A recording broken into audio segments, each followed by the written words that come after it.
Maynard Olson here, offering at Professor Y's invitation a few comments to students in the Peking University Bioinformatics MOOC about the deep history of bioinformatics, particularly in connection with the Human Genome Project.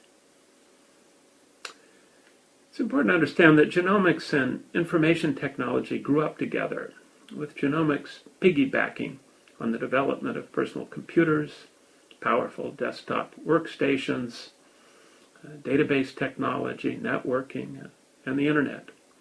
It will be hard for many MOOC students to appreciate that, with rare exceptions, such as protein crystallographers, experimental biologists barely used computers 30 years ago. When I was an assistant professor of genetics at Washington University in St. Louis in 1980, I made a deal with a crystallographer to gain access to his mini computer, a single processor system that took up a whole room and had less computing power than an iPhone. I ran a wire from my lab through a whole series of utility ducts over to his building and connected a dumb terminal to his computer. As I set it up, everyone in my department stopped by to look at it and asked me what I planned to do with it. There were no other computers in the genetics department at that time, not even a word processor in the office. A few months later, I bought a second terminal, causing even more amazement. My goal was to develop a detailed map of the restriction sites across the 15 million base pair yeast genome. Sequencing was still out of the question, but I recognized that detailed physical mapping would be an essential first step. 20 years later, I described our method, which was essentially the same as the one ultimately applied to the human genome, in the 2001 Nature issue devoted to publication of the rough draft of the human reference sequence. You can read a description of the mapping technique in this Nature issue. I even had an email recently from a student asking me to explain how the map in the figure was built from the schematic data that was shown. I'm confident that MOOC students can build this map on your own. You'll also be able to appreciate the computational complexity of building such maps on a huge scale.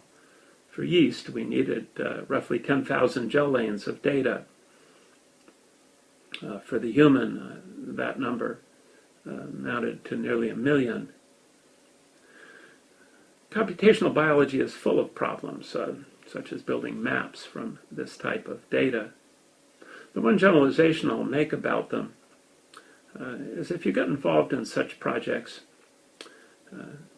be sure to take full account of inevitable errors in the data. Computer scientists tend to over-abstract problems of this type,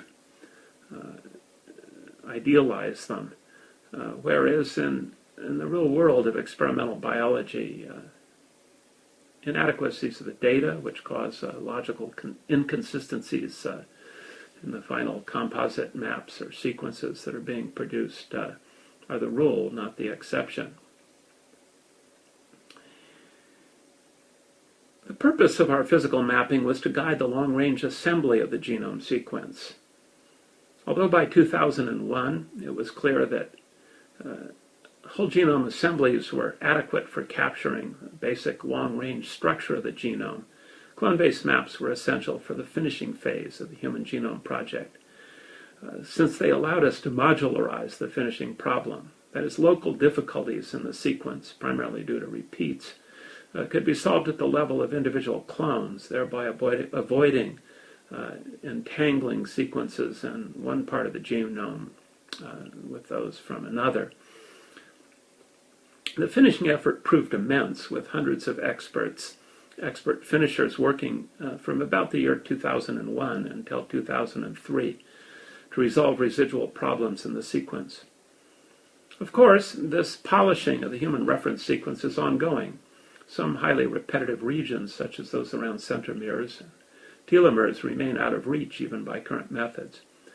However, the large investment in finishing paid huge dividends in subsequent uses of the human reference sequence. The current build 37 of This sequence is employed every day, everywhere in the world that genomics is practiced. It is the highest quality multi-gigabase pair sequence in existence, and the starting point for the study of human genetic variation, the primary application of next-gen sequencing in the human, and a major focus of current bioinformatics research. As a word of encouragement to MOOC students, I will turn now to some of the high-level lessons of my 40-year career in genomics. Here are a few that I think remain relevant today. First, go deep, both with the biology and the computer science. Biology is rich, complex, constantly changing. There's no substitute for spending time with real biologists, talking to them, reading their papers, going to their seminars, learning how they think. On the other hand, computer science and statistics offer a foundation of concrete, reliable theory that biology lacks. When I started writing simulation software for our physical mapping project, the only sorting algorithm I knew was an interchange sort.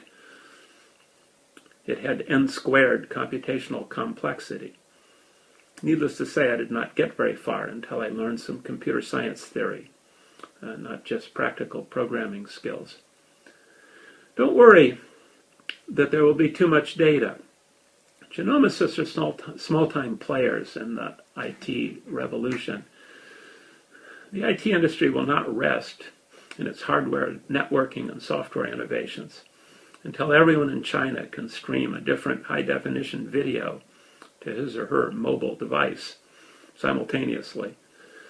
We can continue to piggyback on this tsunami of technological innovation as we have for the past 30 years.